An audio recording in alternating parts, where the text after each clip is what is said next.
এই পৃথিবীতে যা আছে সবই হালাল, অল্প কিছু হারাম। স্রষ্টার দেয়া সবচাইতে বড় নেয়ামত হচ্ছে সময়। সময় যেন আমরা কোনো খারাপ কাজে, অকল্যাণের কাজে ব্যয় না করি, ভালো কাজে যেন ব্যয় করি। তাই যে কয়েক মিনিট কথা বলবো, লম্বা চূড়া কথা বলবো না, কান দুটো খরগোশের কানের মতো খাড়া করে শুনবার, বুঝবার, উপলব্ধি করার চেষ্টা করতে হবে। আমি প্রায়ই বলি, আমাদের একটা শক্ত সিদ্ধান্তই পারে আমাদেরকে জান্নাতি বানাতে, আর আমাদের একটা দুর্বল সিদ্ধান্তই পারে আমাদেরকে হাতাবু জাহান্নাম, জাহান্নামের লাকড়ি বানাতে। So the decision is years. সিদ্ধান্ত আপনাদের। আপনি কোন পথে যাবেন, ডানে না বায়ে? ডানে গেলে জান্নাত, বায়ে গেলে জাহান্নাম। তো কোন দিকে যাবেন? কোন দিকে? ডানে যাব, কারণ আমরা ডানপন্থী, ডান ব্লকের লোক। সব নবীরা ডানপন্থী ছিল। সব নবীরা কি পন্থী ছিলেন? আমরাও ডানপন্থী। ডানপন্থী থেকেই যেন আমরা আমাদের শেষ নিঃশ্বাস ত্যাগ করতে পারি। আল্লাহ তুমি তৌফিক দাও। আজকের আলোচনার বিষয় হালাল এবং হারাম। আলোচনার বিষয় হালাল এবং হারাম। দুই রাস্তা, হালাল চলে গেছে এইদিকে, হারাম গেছে এইদিকে। সো আমরা যাব কোন দিকে? ডান দিকে। হালাল খুব বরকতময়, হালালে বরকত বেশি, হারামে বরকত নাই। বিশ্বাস করেন? 1 কোটি টাকা ইনকাম মাসে। কয় কোটি? এরকম লোক আছে না কসবায়? বাংলাদেশে আছে না? 1 কোটি টাকা ইনকাম, কোটি টাকা ইনকাম তার। কিন্তু বছরে কোটি কোটি টাকা তার ইনকাম, 1 মাসে ইনকাম 1 কোটি টাকা। কিন্তু দেখা যায় মাসে একটা হসপিটাল বিল পরিশোধ করতে তার চলে যায় 50 লাখ টাকা। আছে না নাই? ওয়াইফের ক্যান্সার, যার নেই কোনো অ্যান্সার। ছেলে ইয়াবা খায়, ওরে দেয়া লাগে 20 লাখ। বাড়ি ভাড়া, খাওয়া দাওয়া ইত্যাদি খরচ শেষে দেখা যায় মাস শেষে আরো 20 লাখ ঋণের মধ্যে পড়ে আছে। আছে না নাই? কিন্তু মাসে ইনকাম ছিল কত? 1 কোটি। কিন্তু মাস শেষে দেখা যায় 20 লক্ষ টাকা ঋণের বোঝায় চাপা পড়ে আছে। আর রিকশাওয়ালা, ওর বেতন নাই, যা পারে ইনকাম করে প্রতিদিন। মাসে অন অ্যান এভারেজ তার ইনকাম 5,000। কয় হাজার? 1,000 চলে যায় ওর যে ছুপড়ির বেড়া, ওই বাড়ির ভাড়া দিতে। 1,000 চলে যায় ওর খাওয়া, 1,000 চলে যায় চিকিৎসা, 1,000 চলে যায় ছেলেমেয়েদের পড়াশোনা, আনুষঙ্গিক আরো 500, মাস শেষে আরো থেকে যায় 500। সুবহানাল্লাহ কইতে পারলেন না? 1 কোটি টাকা ইনকাম করেও 20 লক্ষ টাকা ঋণের বোঝায় চাপা পড়ে আছে। আর 5,000 টাকা ইনকাম, মাস শেষে কত থাকে? 500। কারণ ওর পুরো ইনকামটাই হালাল। ওর পুরো ইনকামটা কি? আর হালালে বরকত ঢুকাই দিছে কে? হারামে কোনো বরকত আছে? আওয়াজ করে বলেন তো, গরু খাওয়া হালাল না হারাম? কুকুর খাওয়া? কুরবানিতে কি জবাই হয়? সুন্নতে খাতনার অনুষ্ঠানে, বিয়ের অনুষ্ঠানে, প্রতিদিন কসাইয়ের দোকানে কোথাও কুকুর জবাই হয়? গরু বা গাভী বছরে বাচ্চা দেয় কয়টা? একটা। আর কুকুর দেয় কয়টা? 7টা, 10টা, 11টা। জন্ম নিয়ন্ত্রণ নাই তো, দেদারসে দিচ্ছে, ফ্যামিলি প্ল্যানিং নাই, তাই না? গরু বাচ্চা দিল কম, কুকুর বাচ্চা দিল বেশি। গরু জবাই হয় বেশি, কুকুর জবাই হয় না। গরু আমরা খাই বেশি, কুকুর খাই না। তারপরেও কসবায় গরু বেশি না কুকুর বেশি? আওয়াজ করে বলতে হবে, গরু না কুকুর? কারণ গরু খাওয়া হালাল, আর হালালে বরকত ঢুকাই দিছে কে? এজন্য দ্য ডিসিশন ইজ ইয়ার্স। সিদ্ধান্ত আপনার। কই যাবেন, ডানে না বায়ে? হালালের সাথে না হারামের সাথে? হালালটা হচ্ছে পরিবেশ বান্ধব। হালালটা কি? Eco friendly. এটা পরিবেশ বান্ধব, এটা স্বাস্থ্যকর, এটা রুচিসম্মত, এটার মধ্যে কোনো ঝামেলা নাই, এটাতে কোনো ভেজাল নাই। হালালে থাকলেই লাভ, যদিও অল্প। সুবহানাল্লাহ পড়েন। এজন্য রাব্বুল আলামিন বলেন, ইয়া আইয়ুহান নাসু কুলু মিম্মা ফিল আরদি হালালান তাইয়্যিবা ওয়া লা তাত্তাবি'উ খুতুওয়াতিশ শাইতান ইন্নাহু লাকুম আদুউম মুবিন। ওহে মানুষেরা, শোনো শোনো, এই জমিনের ভেতরে যেটাকে আমি হালাল করেছি, যেটাকে আমি পবিত্র করেছি, ওইটা খাও, ওইটা গ্রহণ করো। হারাম খেও না, হারাম অর্জন করো না, হারামের কাছেও যেও না। শয়তানের পদাঙ্ক অনুসরণ করো না। জেনে রেখো, শয়তান হলো তোমাদের প্রকাশ্য দুশমন। ঠিক কি না? আদুউম মুবিন। শয়তান আমাদের প্রকাশ্য দুশমন। সে হারামকে আমাদের কাছে চাকচিক্যময় করে তুলে। সে বুঝাতে চায় হারামের মধ্যে আরাম। আসলে হারামে আরাম আছে, হালালের মধ্যে বরকত। এজন্য আমরা সবসময় হালাল অবলম্বন করব। রাজি আছেন তো? কিন্তু আমরা যদি আমাদেরকে প্রশ্ন করি, আমাদের ব্যবসায়, আমাদের চাকরিতে, আমাদের লাইফ লিডিং সিস্টেমে আমরা কি শুধু হালাল খাই? হালালও খাই, সুযোগ পাইলে একটু যদি পাই অমনি ধরে ঘাপুস ঘুপুস, সুযোগ পাইলে কি ঘাপুস ঘুপুস, ঘাপুস ঘুপুস করা যাবে না। অনেকে আবার আছে দেখবেন খাওয়ার ক্ষেত্রে হালাল খোঁজে। খাওয়ার ক্ষেত্রে থাইল্যান্ডে আমি গেলাম, দেখি যে তার ব্যাপারে জানি যে সরকারি চাকরি করে লক্ষ লক্ষ টাকা দুই হাতে কামায়, এমনি গাছেরটাও খায় তলারটাও কুড়ায়, আছে না নাই?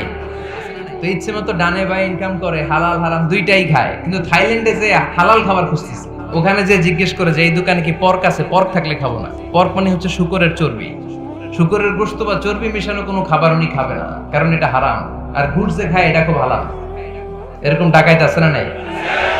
তাহলে আমাদের মুসলমানদের সবচেয়ে বড় সমস্যা হচ্ছে আমরা খাওয়ার ক্ষেত্রে হালাল খুঁজি, কিন্তু ইনকামের ক্ষেত্রে ওই জিনিসটা খুঁজি না। এরকম আছে না নাই? Your food should be halal, your drinks should be halal, your income should be halal, your dress up, your fashion should be halal, and your entertainment should be halal. আপনার পোশাক হতে হবে হালাল, আপনার খাদ্য হতে হবে হালাল, আপনার উপার্জন হতে হবে হালাল, আপনি যে বিনোদন করছেন এই বিনোদনটাও হতে হবে হালাল। চিল্লায় বলেন ঠিক কিনা? হালাল বিনোদন লাগবে, হালাল ড্রেস আপ লাগবে। ছেলেরা কি স্বর্ণ পড়তে পারবে? ছেলেরা কি সিল্কের জামা পড়তে পারবে? আমরা সিল্কের জামা পরি না, এটা আমাদের জন্য হারাম করেছে কে? ছেলেরা জুয়েলারি পড়তে পারবে? গলায় চেন পড়তে পারবে? হাতে ব্রেসলেট দিতে পারবে? আছে না নাই? এখানেও অনেকের আছে না নাই? দেয়া যাবে? অনেক ছেলে দেখবেন আবার কানের মধ্যে ছিদ্র করে, কসবায়, মাশাআল্লাহ এগুলা নাই। আমি বাঁচায় দেওয়ার জন্য কইলাম নাই, আবার ওরা কয় আছে। আছে আছে না, এগুলো করা যাবে? দাড়িতে চুলে কালো রং দেয়া যাবে? এটা ধোঁকাবাজি। এটা কি? মান গাশশানা ফালাইসা মিন্না। আল্লাহর হাবিব সাল্লাল্লাহু আলাইহি ওয়াসাল্লাম বললেন, the person who deceives us he is not among us। যে আমাদেরকে ধোঁকা দেয় সে কখনো আমার উম্মত হতে পারে। মদিনার খেজুরের বাজার ভিজিট করতে গেলেন আল্লাহর হাবিব সাল্লাল্লাহু আলাইহি ওয়াসাল্লাম, অডিট করতে গেলেন। যে খেজুরের স্তূপের ভেতরে আল্লাহর হাবিব সাল্লাল্লাহু আলাইহি ওয়াসাল্লাম হাত ঢুকায় দিলেন, ঢুকায় দিয়ে দেখলেন ভিতরে পানি, উপরে শুকনা খেজুর, ভিতরে ভিজা খেজুর। আল্লাহর হাবিব সাল্লাল্লাহু আলাইহি ওয়াসাল্লাম বললেন, ঘটনা কি? ভিজা কেন? ব্যবসায়ী বলতেছে বৃষ্টি হয়েছিল। কি হয়েছিল? তো বৃষ্টি হইলে তো তার নমুনা সব জায়গায় থাকবে। তখন আল্লাহর হাবিব সাল্লাল্লাহু আলাইহি ওয়াসাল্লাম দাঁড়িয়ে বলেছিলেন, খবরদার, মান গাশশানা ফালাইসা মিন্না। যে আমাদেরকে ধোঁকা দেয় সে আমাদের দলভুক্ত হতে পারে না। এজন্য আমরা যেন কাউরে ধোঁকা না দেই, আমরা যেন হারামের সাথে সম্পর্ক জুড়ে না দেই। আমাদের সম্পর্ক হবে হালালের সাথে। চিল্লায় বলতে হবে কিসের সাথে? আজকের মাহফিলটা তখনই সার্থক হবে যখন এই কথাগুলো শুনে আমরা এই সিদ্ধান্তে উপনীত হতে পারবো যে আমার ফুড, আমার ড্রিঙ্কস, আমার ইনকাম, আমার ড্রেস আপ, আমার এন্টারটেইনমেন্ট, আমার সবকিছু হালাল দিয়ে আমি সাজাবো। আমার জীবনটাকে আমি হালাল দিয়ে সাজাবো। রাজি আছি না নাই? সব হালাল হইতো। নারীদের ফ্যাশন, অনেক নারীরা ফ্যাশন সচেতন। খবরদার, নারীরা টাইট ফিটিং পোশাক পরতে পারবে না। পারবে? পাতলা পোশাক পরতে পারবে না। তারা নিজেদেরকে আবৃত করে রাখতে হবে। টাইট ফিটিং পোশাক পরতে পারবে না, অন্য ধর্মের পোশাক পরতে পারবে না, পর চুলা লাগাতে পারবে না। এই ফোর কর্নার্স, এই বর্ডার গুলো মেনে নারী যে কোনো ধরনের ফ্যাশন নিতে পারে। এই ফ্যাশন গুলোকে বৈধ করেছে কে? এজন্য রাব্বুল আলামিন বলেন, ইয়া আইয়ুহান নাসু কুলু মিম্মা ফিল আরদি হালালান তাইয়্যিবা ওয়া লা তাত্তাবিউ খুতুওয়াতিশ শাইতান ইন্নাহু লাকুম আদুউম মুবিন। সুবহানাল্লাহ পড়েন। ওহে মানুষেরা, এই জমিনে যেটা পবিত্র আর হালাল বলে আমি ঘোষণা দিয়েছি সেটা খাও, কারণ সেটাতেই বরকত। আর শয়তানের পদাঙ্ক অনুসরণ করো না, কারণ শয়তান তোমাদের প্রকাশ্য শত্রু। কথাটা বলেছেন কে? তাহলে আমরা হালালের পক্ষে না বিপক্ষে? হারামের পক্ষে না বিপক্ষে? আমরা আমাদের জীবনটা হালাল দিয়ে সাজাতে চাই কি চাই না? কারণ হালালে বরকত ঢুকাই দিছে কে? কিভাবে আপনার জীবনের প্রতিটি অঙ্গনকে হালাল দিয়ে সাজাবেন? কিভাবে হারাম থেকে বেঁচে থাকবেন? এর কিছু মূলনীতি আছে, some principles, you have to follow it. এই প্রিন্সিপালগুলো যদি খেয়াল করেন তাহলে হালাল দিয়ে জীবন সাজানো সহজ। আর এই প্রিন্সিপালে, মূলনীতিতে যদি ভেজাল লাগায় দেন তাহলে সব জায়গায় ভেজাল আছে না নাই? আজকে এই চমৎকার দুপুরে আমরা হালাল হারামের মূলনীতির ব্যাপারে কয়েকটি কথা শুনে বিদায় নিব ইনশাআল্লাহ। পড়ব। হালাল এবং হারামের প্রথম মূলনীতি হচ্ছে আল আসলু ফিল আশিয়াই আল ইবাহা। মূলত সব কিছু পৃথিবীতে যা দেখি, যা পাওয়া যায়, খাবার দাবার যাই হোক না কেন, মৌলিকভাবে সবকিছু হালাল। আমি সহজ করে বুঝাবার চেষ্টা করব, যদিও সহজ করে বুঝানো সহজ না। সহজ করে কইতে আমায় কহজে, সহজ করে যায় না কওয়া সহজে, ঠিক কি না? তারপর আমি চেষ্টা করছি সহজ করে বুঝানোর। খুব সহজ। আর দিন ও ইউসরুন লা উসরা ফি, দিন সহজ, এর মধ্যে কাঠিন্যতা নাই। মন জয় করার 4টা বাক্য আল্লাহর হাবিব সাল্লাল্লাহু আলাইহি ওয়াসাল্লাম আমাদেরকে শিখিয়ে গিয়েছেন। বাশিরু ওয়ালা তুনাফিরু, ইয়াসিরু ওয়ালা তুআসিরু। সহজ করে উপস্থাপন করো, কঠিন করো না। মানুষকে দিনের প্রতি আকৃষ্ট করো, দিন থেকে ভাগিয়ে দিও না। আমরা অনেকে দিন থেকে ভাগায় দেই, আছে না নাই? এক ছেলে হিন্দু থেকে মুসলমান হয়েছে, আগে ছিল হিন্দু, এখন দেখে এই ছেলেরা কি সুন্নি মুসলমান বানাবে, না ওয়াহাবি বানাবে, না আহলে হাদিস বানাবে, না হানাফি বানাবে, এই নিয়ে কিলাকিলি, আছে না নাই? আহা, কি বিপদ! সে আগে হিন্দু আসছিলাম, এটাই তো ভালো আসছিলাম। মুসলমান হওয়ার পরে এর ভয় দেখানো শুরু করছে, এই খবরদার, নামাজ রোজা জাকাত হজ সব লাগবে, হারাম খাওয়া যাবে না, এটা নাই ইসলামে, এটা নাই, ওইটা নাই, ওইটা নাই, হিন্দু কইতে আমিও নাই। আল্লাহ ছাড় দিতে চায়, মৌলবীরা ছাড় দেয় না, আছে না নাই? তো আমরা যেন কঠিন না করি। হালাল হারামের প্রথম মূলনীতি হচ্ছে basically everything in this world is হালাল। এই পৃথিবীতে যা আছে সবই হালাল। সব কি? সব হালাল, সব হালাল, সবই হালাল, অল্প কিছু হারাম। সুবহানাল্লাহ পড়েন। যদি এমন হইতো এই পৃথিবীতে যা আছে সবই হারাম, অল্প কিছু হালাল, খুব ভালো হইতো, তাই না? সুবিধা হইতো আমাদের। আমাদের সুবিধা করে দিলেন কে? সুবহানাল্লাহ পড়বেন না? বেসিকলি এভরিথিং ইজ হালাল। পৃথিবীর সব কিছু হালাল। আপনারা যদি কেউ কিছু বলে যে এটা কি হালাল না হারাম, আপনি হুট করে বলবেন আগেই বলবো হালাল। যদি হারামের দলিল পাওয়া যায় তখন বলবো হারাম, ঠিক কি না? আমাকে যদি বলেন এটা হালাল না হারাম, আমি যদি বলি হালাল, আপনি যদি বলেন দলিল দেন, এটা আপনি ভুল বলবেন। কারণ কোনো কিছু হালাল করতে হলে দলিল লাগে না। কোনো কিছুকে হালাল বলে সাব্যস্ত করতে দলিল লাগে না। হারাম বলে যদি সাব্যস্ত করতে চান তখন দলিল লাগবে, তাও তেনা পেছানো দলিল দিয়ে হবে না, যেন তেন দলিল দিয়ে হবে, অকাট্য দলিল। এটাকে বলে আল আদিল্লা আল কাতঈয়া। অকাট্য দলিল লাগে কোনো জিনিসকে হারাম সাব্যস্ত করতে হলে। তাহলে এই যে আমাদের জন্য আল্লাহ সহজ করে দিলেন, সবকিছু বেসিকলি হালাল, যতক্ষণ না এটা হারাম হওয়ার ব্যাপারে দলিল পাওয়া যায়। এজন্য হারাম হারাম জিকির না করে জিকিরটা চেঞ্জ করে করতে হবে হালাল হালাল। কথা বলেন ঠিক কিনা? জিকির 2 ধরনের আছে। জিকির কয় ধরনের? একটা জিকির হচ্ছে হারাম হারাম হারাম, এক দলের কাছে সবই হারাম। একটা সময় এদেশের কিছু আলেম সমাজ ইংরেজিকে হারাম বলতো, ইংরেজি শিক্ষা করাকে কি বলতো?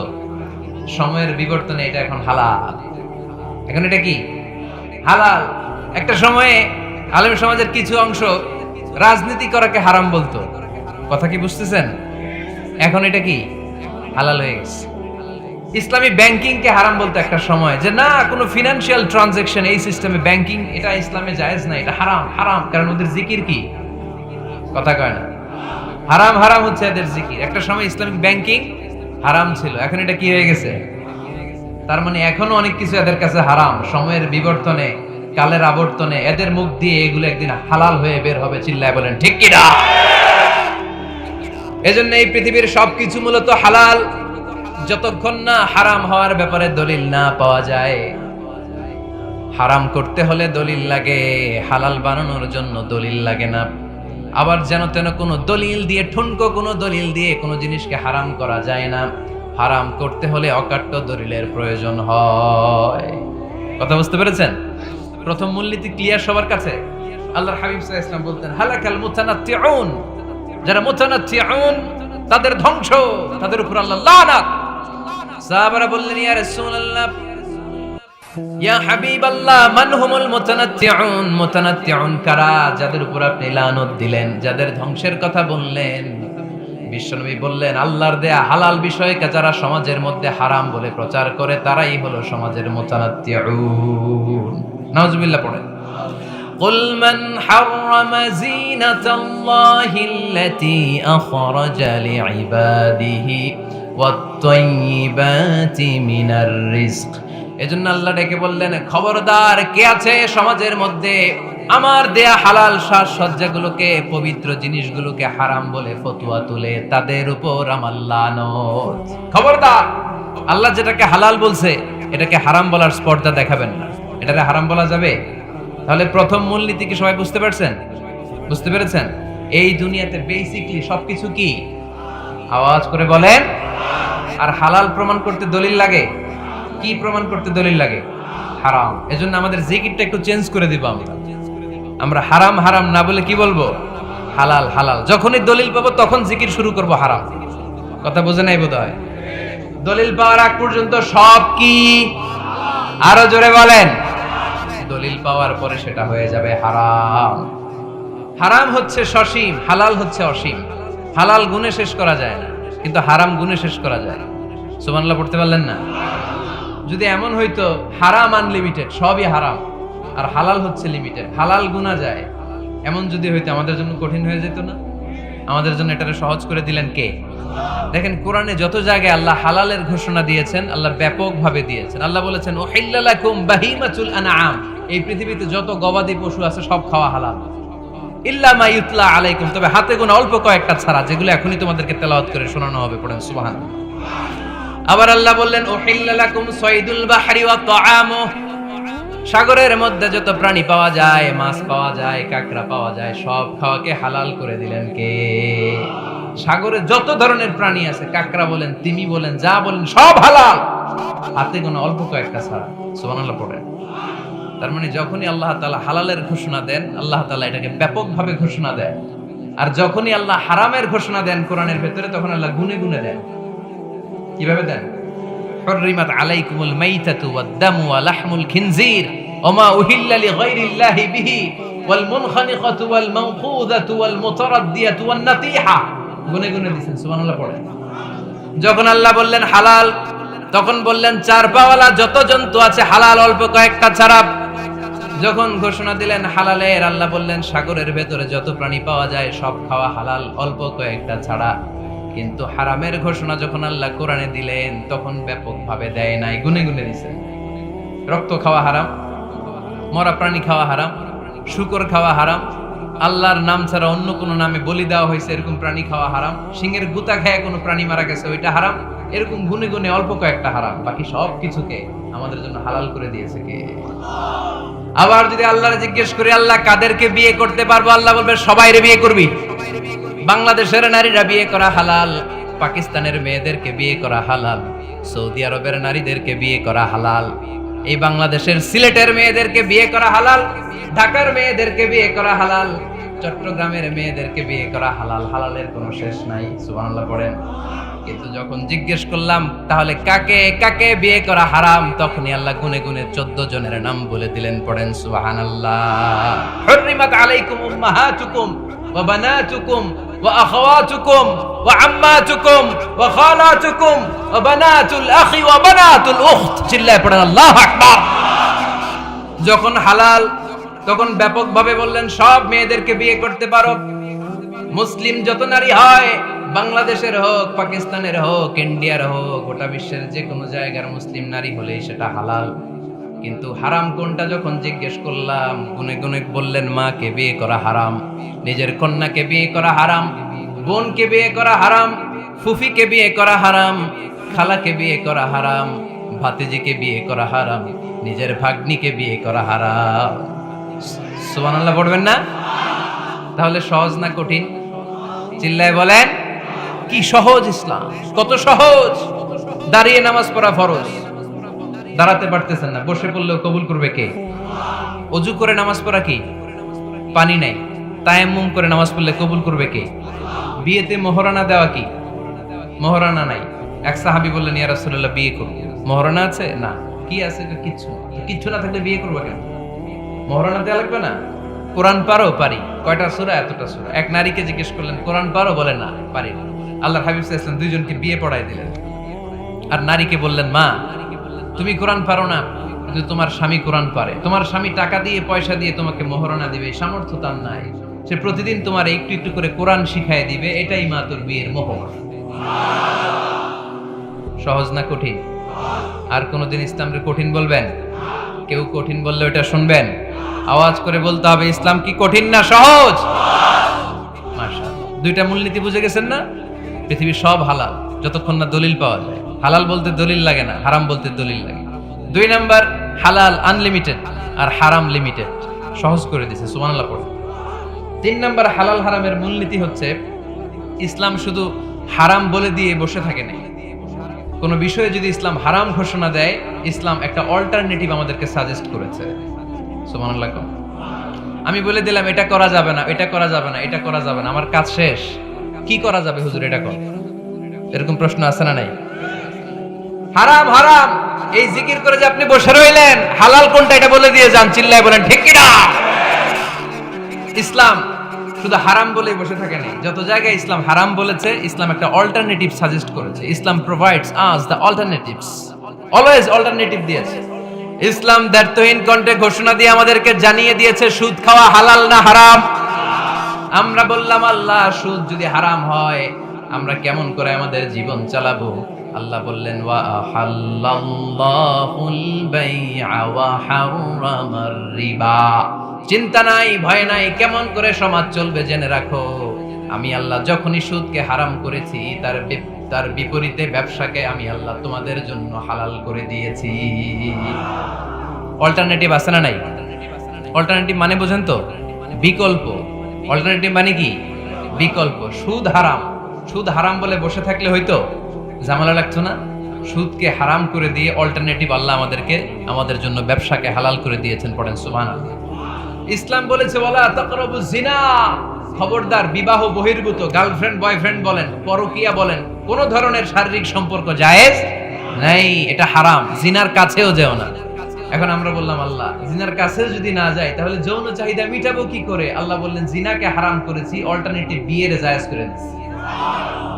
আন-নিকাহু মিন সুন্নতি ফামান রাগিবা আন সুন্নতি ফালাইসা মিন্নি। বিয়ে আমার সুন্নাহ, যে আমার সুন্নাতরে ভালোবাসে না সে আমার উম্মত হতে পারে না। এজন্য যুবক ভাইরা বিয়ে করবা। কি করবা?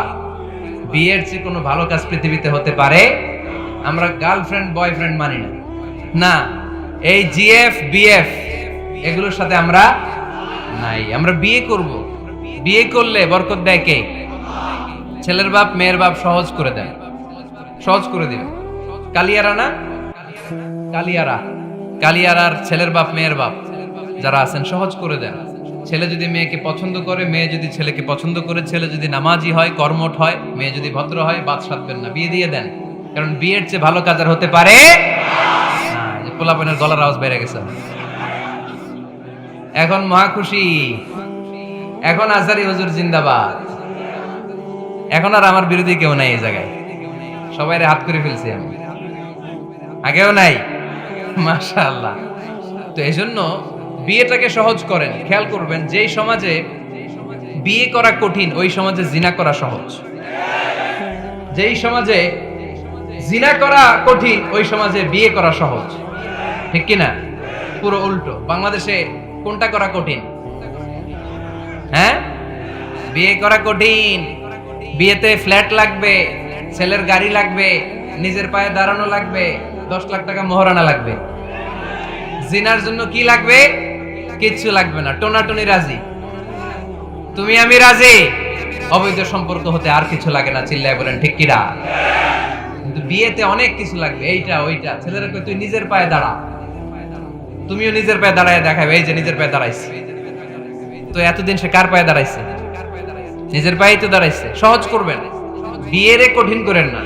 এই যে আমার নানা ভাই আছে, নানা ভাইয়ের এখানে যাবেন, নানা ভাইয়ের মসজিদ দেখলাম, কাবা ঘরের যে ডিজাইন, আর্কিটেকচারাল ডিজাইন, ওই সিস্টেমে মসজিদ।